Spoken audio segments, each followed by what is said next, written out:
아니 조선일보가 그 김대중 아까 말씀드린 칼럼부터 시작해가지고 아이고 그저께 저 동아일보 김순덕 칼럼 보십시오. 예. 한겨레 경향도 그렇게 못 써요. 이건 지금 보면 이건 뭐 조중동은 이미 한동훈한테 줄 서 있다고 봐야죠. 예. 그죠? 윤석열 대통령에 대해서 포기한 것 같아요. 저보다 아니 더 포기한 제목 것 같아요. 자체가 동아일보 제목 자체가 국민 이기는 권력자 없다예요. 예. 그래서 이건 마지막 경고예요. 문제는 뭐냐면 이런 거예요. 만약에 윤석열 대통령 임기가 한 1년밖에 안 남았다. 몇 개월이나. 그럼 문제는 간단해요. 그냥 버리고 가면 돼요. 예. 그죠? 그래서 미래 권력으로 확 실어주면서 박근혜 모델로 가면 되는 거예요. 근데 문제는 뭐냐면 이게 안 되는 게 3년 임기가 넘게 3년 넘게 남았어요. 그러면 어떻게 할 거야? 3년 넘게 남았는데. 예. 그러니까 아무리 미래 권력 해도 이게 안 되고요. 이번 총선은 어쨌든 3년 남은 권력에 대한 심판이 될 수밖에 없는 거예요. 그러면 결국은 뭐냐? 탄핵을 해가지고 또는 뭐 개헌을 하든지 해서 임기를 없애버리고 남은 임기를 그냥 잘라내버리고 한동훈을 대체시키는 것밖에 없는 거 아니에요? 지금 전략은 저쪽 입장에서 보면. 그렇죠? 국민의힘 입장에서 근데 이게 되겠냐 이거지. 근데 그게 지금 자 보세요. 후계자는 괜히 나오는 게 아니에요. 옛날에 전두환이 노태우 만들려고 내무부 장관 시키고 88 올림픽 조직위원장 시키고 그 다음에 민정당 대표 시키고 정권 내내 걸렸습니다. 그래서 87년 6.29 선언까지 이어지는 거 아닙니까? 그것도 원래 전두환 발명품을 노태우한테 양보한 거 아닙니까? 그렇죠, 맞아. 이게 비사로 다 나오고 있잖아요. 네네네. 이렇게 해가지고 만들어 나가는데 이번에 한동훈 비대위원장이 딱 임명되는 날 저기 한 여론조사는 차기 대권 후보 지지율에서 이재명을 앞선 여론조사가 한 개 나왔죠. 그리고 나머지 여론조사는 거의 엇비슷하게 뒤지는 걸로 나왔어요. 아니 대통령실에서 이거는 뭐냐 싶을 거라고. 그러니까 지금 법무부 장관도 임명 안 하고 차관 대행 체제로 이렇게 놔두는 이유는 가서 빨리 그 법기술자가 법기술적인 문제를 해결하라고 보낸 일종의 돌아오라. 테크노라트로 보낸 거지. 내가 언제 너를 정치하라고 보냈는데 대권 뭐 적합도? 그런데 권위주의적인 정권에서 제일 위험한 말이 제2인자라는 말입니다. 장성택이 왜 죽었습니까? 박정희 때 윤필용 사건은 왜 일어났죠? 김종필은 왜 그렇게 그 정권 내내 순환을 당했습니까? 2인자 소리 듣는 순간 저기 가만 놔두지는 않습니다. 두고 보세요. 앞으로 한동훈의 순환사는 지금이 시작인 거예요. 이렇게 해가지고 처음부터 2인자의 그 가능성을 본 순간 그걸 위협이라고 받아들였고 그렇다면 가만 놔두지 않습니다. 절대로. 절대로 가만 놔두지 않아요. 캐비닛이 어제 얘기했네. 어깨를 두드렸지만 이게 이제 손이 아니고 사실 다른 걸 수도 있는 내심은 그럴 수도 있다는 말씀이시네요. 내심 뭐요? 그 엄청나게 이제 이렇게 그 마동석 영화에 보면 이렇게 딱 잡고 누르는 거 있잖아요. 아니 그러고 싶지만 근데 보세요. 그리고 윤석열 대통령이라는 분의 캐릭터가 통이 크게 막 지나간 거 툭툭 털고 이런 스타일이 아니에요.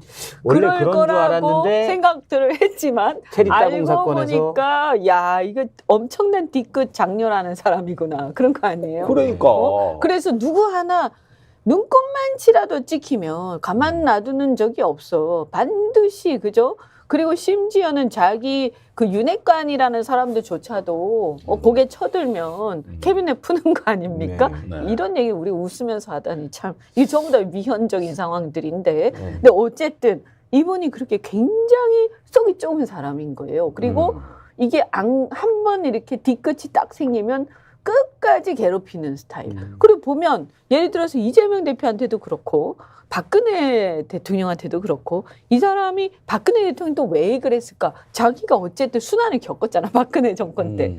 그죠? 좌천되고 뭐 이유가 그렇죠. 어쨌든 간에. 그러니까 이게 꽁했던 거지. 이재명 대표도 대선 때 얼마나 자기를 막 그걸 했어요. 꽁하고 있던 거죠. 그다음에 예를 들어서 홍준표 시장이나 유승민 대표에 대해서도 절대 여지가 없거든요. 사실은 그 사람도 협력을 받아야 되는데 보통은 자기가 정권을 딱 잡고 나면 예전에 경쟁했던 사람들이라도 이제 내가 다 안고 가겠다 이러면서 그 사람 도움을 받으려고 할 텐데 이건 그게 안 되는 거예요. 그러니까 이준석도 그때 도망가고 막 했을 때는 잡고 와서 악수하고 얼싸 안았지만 실은 꽁했던 거지. 이제부터가 한동훈의 순환사다. 그렇죠. 아, 저도 그래서 고개를 저는 세게 쳐들었기 때문에. 그렇다고. 특히 그 공관위 운영과 관련해서는 예. 이제는 완전히 헛수합이가 되느냐 아니면 그래도 한동훈이 조금이라도? 완충구역을 DMZ를 만들어내느냐 이 분수령에 지금 갈림길에 놓여 있는 것이라고 봐야 근데 저는 되겠고. 어렵다고 봐요. 왜냐하면 네. 이거를 이렇게 하는 순간 이제 뭘 각오를 해야 되냐면 도장 들고 나르샤를 각오를 해야 되는 거예요. 완전히 맞서서 이게 불거지고 사건이 그리고 완전히 맞서면서 이게 완전히 이게 그 끝까지 막장까지 가는 거를 각오를 하고 하지 않으면 이건 처음부터 시작 안 하는 게 현명한 거죠, 사실은. 그러니까 윤 대통령이라는 사람은 어중간한 타협이 없는 사람이에요. 무조건 내 말 들어 이렇게 하고 꿇어앉든가 아니면 꿇어앉히든가 아니면 죽이든가 이런 뭐 유형인 조폭들 거죠. 양아치들 얘기지 그게 그렇죠. 그러니까 사실 그분은 대통령이 되면 안 되는 사람이었던 거예요. 제가 계속 처음부터 얘기했지만 아니, 이렇게 그런데 그 얘기 평생 지금 하나만 하고 그 얘기를 뭐 이제 와서 해봤자. 아니 그때도 그러니까. 얘기했어 저는 그때도 대놓고 얘기해서 기자회견하면서 이런 사람은 되면 안 돼. 된다. 그러니까 후보로 뽑으면 안 돼. 근데 그 말을 듣냐고 안 안 듣지. 듣잖아요. 그 당에서 안 듣잖아요. 그러니까 지금 국민의- 계신 당에서. 난 나왔어요. 아이고, 네. 언제 나오셨어요. 나왔어요. 아니 난 절로 간다는 그러면 이거 현재는 이거- 무소속이죠. 현재는 무소속. 그러니까 내가 기사를 좀 주의 깊게 읽어봤어야 돼. 내가 탈당했죠. 탈당했었어. 그래서 어쨌든 지금 저는 이제 이런 사람을 대통령에 앉힌, 응? 그러니까 국민의힘의 중진들, 윤핵관들, 그 사람들 책임이 크다. 그리고 이 사람들이 왜 그랬냐? 자기들이 움직이기 좋을 거라고 생각했지. 왜냐면 정치를 모르니까. 그리고 다른 데 어떤 빚도 없고. 그러니까 우리가 빚을 쫙 씌워가지고 우리 뜻대로 움직이자. 허수아비처럼. 근데 그게 아니라 자기들도 지금 지배당하는 상황이 된 거지. 예.